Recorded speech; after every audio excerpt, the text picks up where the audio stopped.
কোথায় আমার সোনা মানিক, নাড়ি ছেঁড়া ধন?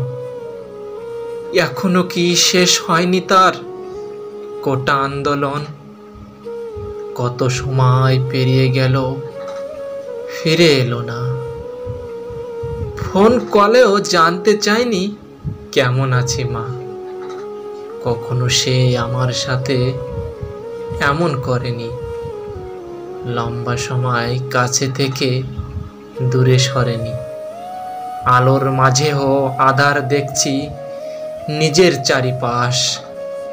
বাজান আমার আছে নাকি হয়ে গেছে লাশ।